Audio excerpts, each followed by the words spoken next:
Hello friends, आप सभी का आपके यूट्यूब चैनल पे एक बार फिर से स्वागत है। और आज इस वीडियो में हम बात करने जा रहे हैं आईटीबीपी की तरफ से हेड कांस्टेबल के अंदर एजुकेशन एंड स्ट्रेस काउंसलर का एक वैकेंसी निकाला गया है। इसके अंदर आज हम इसके फुल नोटिफिकेशंस के बारे में समझेंगे। तो चलिए वीडियो को शुरू करते हैं बिना कोई देरी के। तो सबसे पहले आप यहाँ देख सकते हैं एलिजिबल इंडियन सिटीजन से इस फॉर्म को अप्लाई कर सकते हैं, जो कि पोस्ट हेड कांस्टेबल का है। जिसके हम बात करते हैं पेमेंट के बारे में, तो लेवल 4 का पेमेंट है, जहां पर 25,500 से लेकर 81,100 रुपये आपका पेमेंट दिया गया है, जो 7th पे कमीशन के हिसाब से बताया जा रहा है। अब चलिए हम बात करते हैं नंबर ऑफ वैकेंसीज के बारे में। तो यहाँ पे देख सकते हैं आपको कैटेगरी वाइज यहाँ पर वैकेंसी देखने को मिल रहा है, जहाँ पे मेल और फीमेल दोनों अप्लाई कर सकते हैं। जहाँ पे मेल की बात कर सकते हैं 11 सीट दिया गया है, वहीं फीमेल में जनरल के अंदर 2 सीट दिया गया है। ईडब्ल्यूएस की बात करते हैं तो महिलाओं का इसमें कोई भी सीट नहीं है, लेकिन मेल कैंडिडेट का 2 सीट दिया गया है। वहीं ओबीसी की बात करते हैं, ओबीसी में मात्र मेल कैंडिडेट का 3 सीट है और फीमेल का कोई भी सीट नहीं है। और एससी का यहाँ पर मेल के अंदर 4 सीट है और फीमेल के अंदर 1 सीट दिया गया है। तो टोटल मिला के देख रहे हैं तो 20 सीट यहाँ पे मेल के लिए दिया गया है और 3 सीट यहाँ पे फीमेल कैटेगरी के लिए दिया गया है। तो टोटल मिला के यहाँ पर 23 सीट का वैकेंसी निकाला गया है। अब यहाँ देखेंगे तो यहाँ पे एक नोटिफिकेशन के अंदर कि फ़ीस आपको कितना लग सकता है। तो यहाँ पे एप्लीकेशन फ़ीस की बात करते हैं तो 100 रुपये यहाँ पे एप्लीकेशन फ़ीस लगेगा। और फीस जो होगा फीमेल कैंडिडेट और एक सर्विसमैन और साथ में schedule tribe and schedule caste के लिए यहाँ पे किसी प्रकार का फ़ीस नहीं देना पड़ेगा। यानी फ़ीस सिर्फ आपको जनरल कैटेगरी और ओबीसी कैटेगरी जो होंगे उनको यहाँ पे पेमेंट करना होगा। अब यहाँ पे फिजिकल हैंडीकैप की बात करते हैं, वो इस फॉर्म को अप्लाई नहीं कर सकते हैं, इसलिए यहाँ पे मेंशन ये भी कर दिया गया है। अब बात करते हैं इसकी एलिजिबिलिटी के बारे में, जैसे कि आपका उम्र कितना होना चाहिए। तो यहाँ पे उम्र की बात किया गया है तो मिनिमम 20 साल और मैक्सिमम 25 साल होनी चाहिए, जो कि 11 नवंबर 2022 तक आपका एज कैलकुलेशन किया जाएगा। इससे 20 साल बाद नहीं होना चाहिए और इसके बाद का 25 साल का पहले का भी नहीं होना चाहिए। अगर आपका एज लिमिट पार कर जाता है 25 साल से भी, तब यहाँ पे आपको एससी और एसटी का जो नियम होता है 5 साल का रिजर्वेशन वो मिलेगा, और ओबीसी कैटेगरी का जो 3 साल का रिजर्वेशन होता है वो भी आपको यहाँ पे देखने को मिल जाएगा।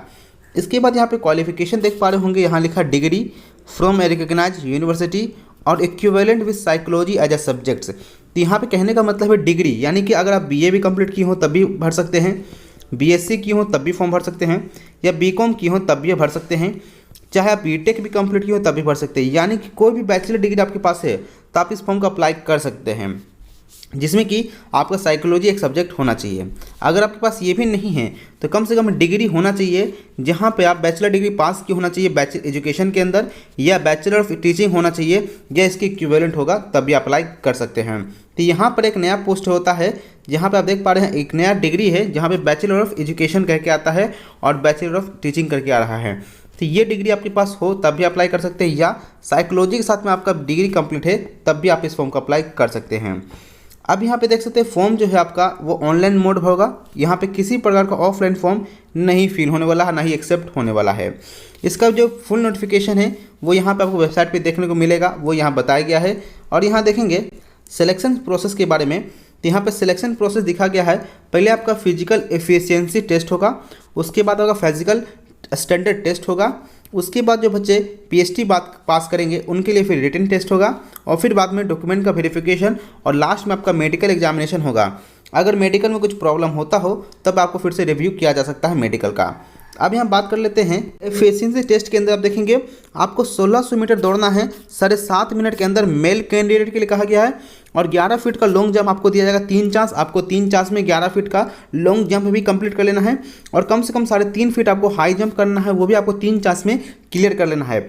अगर एक ही चांस में आप क्लियर कर लेते हैं 11 फीट तो आपको कोई प्रॉब्लम नहीं है, लेकिन अगर पहला चांस में डिस्क्वालीफाई होते हैं तो दूसरा चांस दिया जाएगा, दूसरा चांस में डिस्क्वालीफाई होंगे तो तीसरा चांस दिया जाएगा। लेकिन दौड़ के अंदर ये चीज़ आपको चांस नहीं मिलेगा, आपको एक बार दौड़ा जाएगा और आपको 7.5 मिनट के अंदर 1600 मीटर दौड़ जाना है।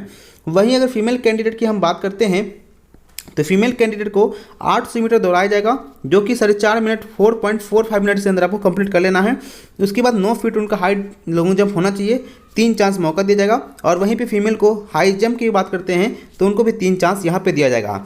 यहाँ पे किसी भी प्रकार से मार्क्स आपको नहीं दिए जाएंगे इस टेस्ट के अंदर, यानी कि फिजिकल एफिशिएंसी टेस्ट में किसी भी प्रकार का आपको यहाँ पर मौका नहीं, यह नंबर नहीं जुटेगा। और कैंडिडेट को यहाँ पर हर एक इवेंट को क्वालिफाई करना जरूरी होगा।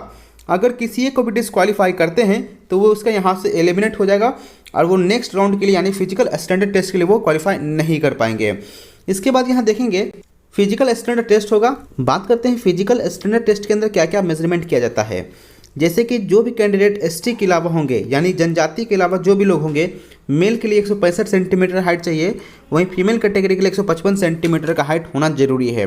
वही अगर बात करते हैं मेल कैंडिडेट के लिए जो सीना होना चाहिए 77 सेंटीमीटर होना चाहिए बिना फ्लाई वे, और फुलाने के बाद आपको 82 सेंटीमीटर होना चाहिए, यानी कि मिनिमम 5 साल का आपका सीना फूलना चाहिए। उसके बाद यहाँ पर अगर बात करते हैं हाइट के अंदर रिलैक्सेशन दिया जाएगा जो हिली स्टेट के एरियाज़ में जो लोग आते हैं, तो यहाँ पे 162.5 सेंटीमीटर दिया जाएगा मेल कैंडिडेट को, वहीं फीमेल कैंडिडेट को 150 सेंटीमीटर का छूट दिया जाएगा। और वहीं पे अगर बात करते हैं मेल कैंडिडेट के लिए सीना यहाँ पर 77 सेंटीमीटर और फुलाने के बाद 82 सेंटीमीटर होना चाहिए।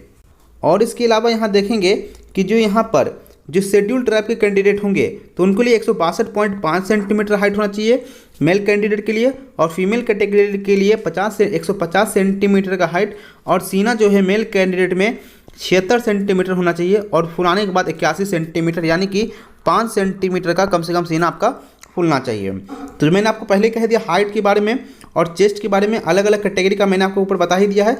तो यहाँ पे आपको हाइट और चेस्ट भी पास करना जरूरी होगा, ये भी आपको ध्यान रखना है। लेकिन फिजिकल एफिशिएंसी टेस्ट एक सर्विसमैन वालों का नहीं होगा, ये चीज़ यहाँ पे मेंशन किया गया है। वो डायरेक्टली एक सर्विसमैन जो है सिर्फ उनको फिजिकल स्टैंडर्ड टेस्ट यानी कि हाइट और चेस्ट पूरना चाहिए, और साथ में रिटन एग्जामिनेशन, बाद में स्किल टेस्ट की रिक्वायरमेंट होगी तो स्किल टेस्ट, और उसको मेडिकल एग्जामिनेशन लिया जाएगा। जहाँ पे मेडिकल की अगर हम बात करते हैं, मेडिकल में सबसे पहले यहाँ पर आई साइट्स के बारे में कहा गया है। आँख के बारे में कम से कम आपका 6/6 एक आँख होना चाहिए, और एक 6/9 भी चल सकता है बिना ग्लास के, तो ये भी आपको यहाँ पे दिया गया है, यानी 6/6 और 6/9। अगर आप लेंस लगा के रखे हैं तो आपको 6/6 दोनों में कंप्लीट करना ही होगा। इसके बाद बेटर आई यहाँ पे N6 और खराब आई जो होंगे N9 का यहाँ पे कहला जाता है। ये आपको मेडिकल टर्म है, ये मेडिकल जो आप करवाएंगे अपना आई चेकअप, तो उससे आपको N6 और N9 के बारे में पता चल जाएगा। वहीं पर अनकरेक्टेड विजुअल एक्यूटी की बात करते हैं, यानी डिस्टेंट विजन, यानी दूर का दिखने में प्रॉब्लम होता हो, दूर का अगर 6/6 दिख पा रहा है तो आप सही हो जाएंगे, और ख़राब आँख में 6/9 आपको देखने को मिलेगा। फिर यहाँ पर आपको विजुअल करेक्शन करने के लिए मौका दिया, यहाँ पे नहीं अलाउ है, ग्लास यहाँ पे अलाउ यानी चश्मा पहनने अलाउ नहीं किया गया है।